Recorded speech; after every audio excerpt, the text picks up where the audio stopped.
Republic of the Philippines is an island nation which is made up of more than 3,200 islands and rich in European and Asian history.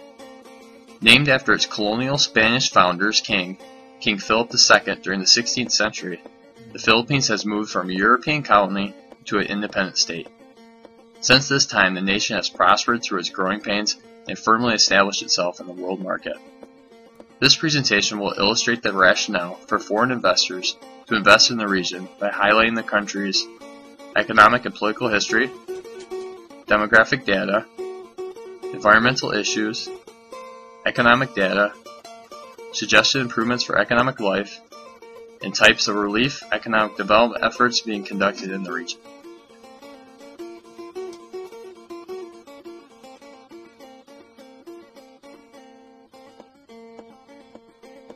On April 27, 1565, Miguel López de Legazpi established the first permanent Spanish settlement in the Philippines. In doing so, the implementation of the Spanish Crown trade route was also established. The trade route spanned 15,000 miles by crossing 3 continents and 2 oceans. As a Spanish colony, the Philippines exported silk, porcelain, ivory, and spices to the Spanish colonies in Mexico and eventually back to Spain. The goods were then carried overland through Mexico to the Atlantic Ocean city of Veracruz, exported to Havana, Cuba, and finally carried through the Atlantic Ocean to Spain. In more recent history, the Filipino economy has endured through the 2008 to 2010 world recession. The nation has been tolerated better than others because of its lack of exposure to troubled international securities, lower dependence on exports, strong domestic consumption, large amounts of overseas Filipino workers, and the increase to the business process outsource market. In 2010, the nation's GDP had growth of 7.6%, but dropped to 3.7% growth in 2011. The Philippines ranks 33rd in the world rankings of GDP power. The economy is driven by agriculture, industries, and services sectors, with a labor force of 40 million. The unemployment rate dropped from 7.3% in 2010 to 7% in 2011. Yet regardless of this relatively low unemployment rate, 26.5% of the population lives below the poverty line. Exports for the nation reached $47.23 billion in 2011, ranking 58th in the world, and included commodities of semiconductor electrical products, transportation equipment, garments, copper products, petroleum products, coconut oil, and fruits. Imports for the nation reached $62.68 billion in 2011, ranking 49th in the world, and included the commodities of electrical products, mineral fuels, machinery and transportation equipment, iron and steel, textile fabrics, grains, chemicals, and plastics.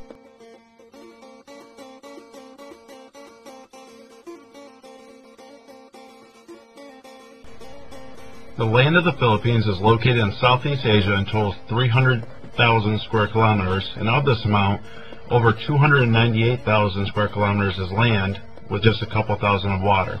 In comparison to a United States state, the nation is of a similar size to Arizona. The capital city is Manila, which is also the largest city in the nation. The climate is considered tropical marine, with northeast monsoons from November to April and southwest monsoons from May to October. The land is typically struck by 5 to 6 of these monsoons per year, and they do quite a bit of damage throughout the country. In addition to the constant monsoons that pummel the coastlines, the islands are also constantly attacked by their creator, multiple volcanoes. The island terrain consists of mostly mountains with narrow to extensive coastal lowlands. The natural resources from the terrains include timber, petroleum, nickel, cobalt, silver, gold, copper, and salt. The biggest current land issues are uncontrolled deforestation, especially in the watershed areas, along with soil erosion, air and water pollution in major urban cities, coral reef degradation, and increasing pollution of coastal mangrove swamps that are important fish breeding grounds.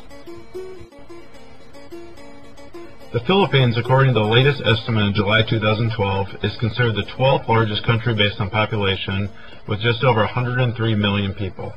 Of this total population, over 34% are children, which are 0 to 14 years old, over 61% are 15 to 64 years old, and just 4.3% are 65 years old or older. The short life expectancy is not due to HIV, as the Filipino population has fewer than 200 deaths based on this disease, but rather for the reason of lack of nutrition and food along with water disease. The shortage of adequate nutrition has hurt the longevity of the population's lives and subsequently shortens the life expectancy. The median age of the Philippines is only 23.1 years old, hence the Philippines is a growing country within a younger generation with a growth rate of almost 2%. Ethnicities that reside in the Philippines include Tagalog, Cebuano, Ilocano, Visayas, Hiligaynon, Bicol, Waray, and other, which consists of 25.3%. While English and Filipino are considered the official languages, 8 major dialects are also spoken: Tagalog, Cebuano, Ilocano, Hiligaynon, Bicol, Waray, Pampanga, and Pang-Esavian. Filipinos also have a strong Roman Catholic following within the nation and over 81% of the population following. The other religions that are practiced are Muslim, Evangelical, Iglesia, other Christian, and other. On the education platform, Filipinos are expected to go through elementary, middle, and high school in order to graduate. In fact, almost 93% of the population are literate in both reading and writing. This is particularly impressive because the Philippines' education expenditure is only 2.8% of the GDP, yet because of their strides within the schooling environment, many Filipinos are considered very well-educated men and women.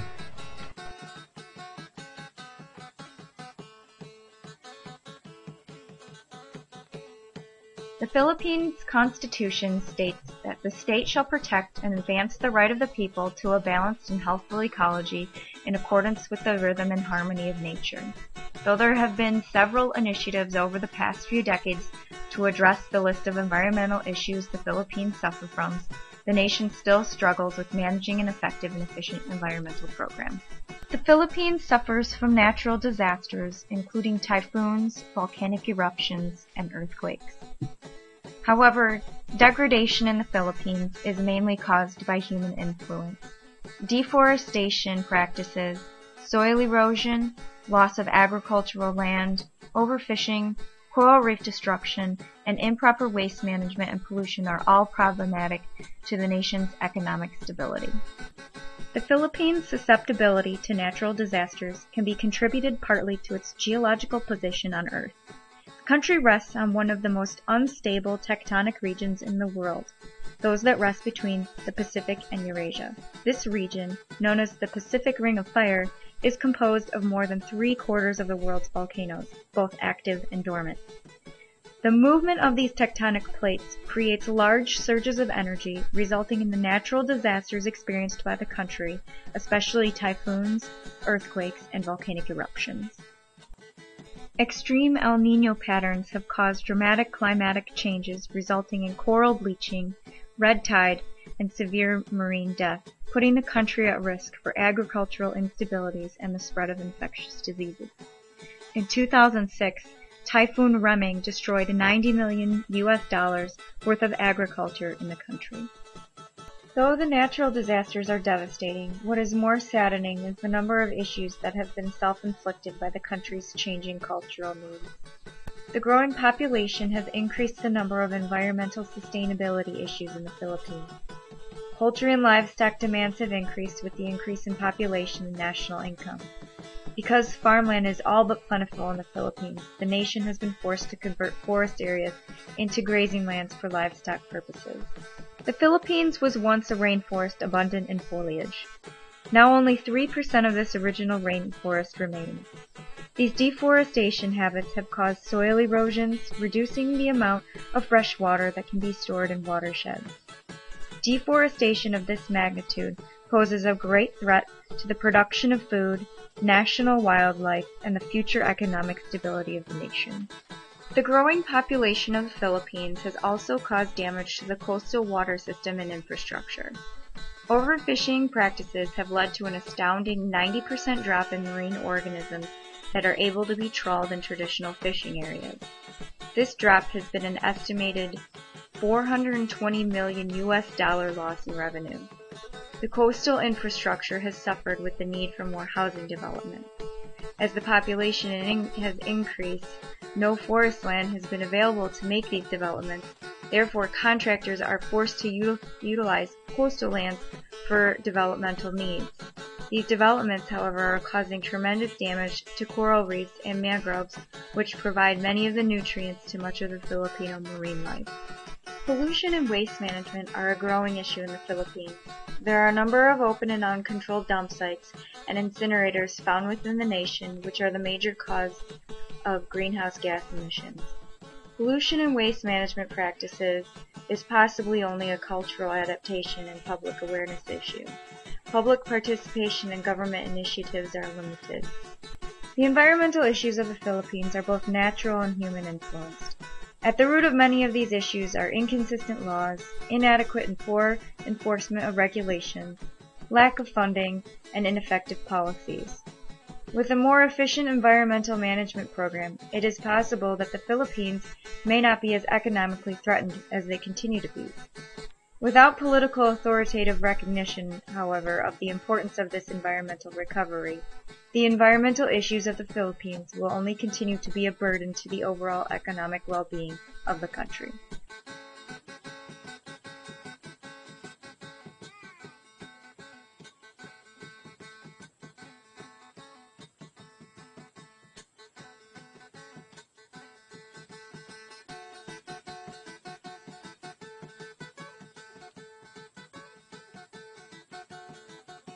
The economic development efforts put forth by nonprofit organizations in the Philippines have been great. One organization called the PhilRep Christian Ministries has stepped up to assist the Philippines tremendously and also spread the gospel of Jesus Christ. The Philippine Relief Program has developed feeding, street child sponsorships, distribution of clothing and goods, free medical resources, family strengthening, and support for prisoners and drug rehabilitation. At the same time, the Catholic churches form something called the Catholic Relief Services, which they help out with the agricultural programs to help small farmers get connected with multiple markets. They have also developed peace-building programs that lessen violence and improve the community livelihood in the Philippines. Another organization called the Katanteya Foundation, or KFI, focuses on building cohesiveness between the Christian, Muslim, and tribal groups in the Philippines. They also facilitate interfaith conversations in order to build togetherness within the Philippines.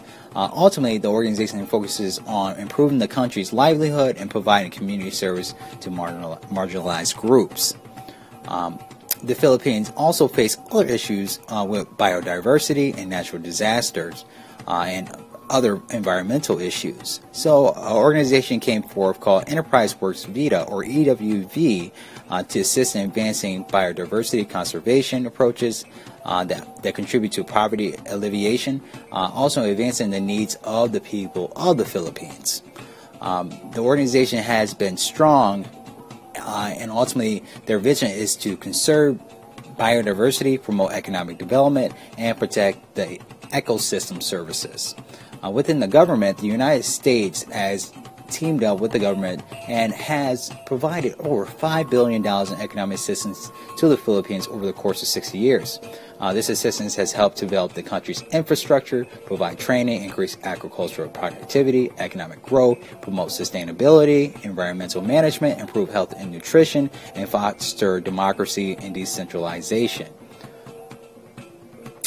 Within the private sector, the government strongly encourages businesses to step up. Businesses have stepped up to help with developing the infrastructure and development projects.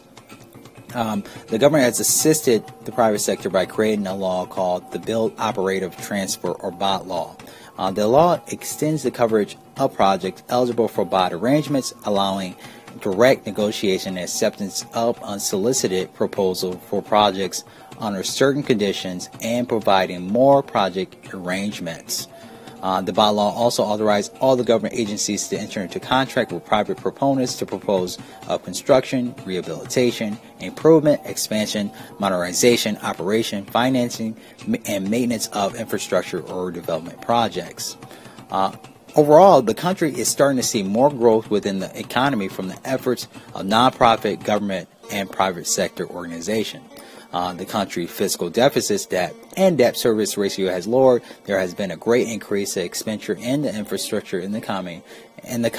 The economic prospects of the Philippines has increased tremendously, and a lot of these changes are due to the fact of the government, private sector, and nonprofit organization efforts.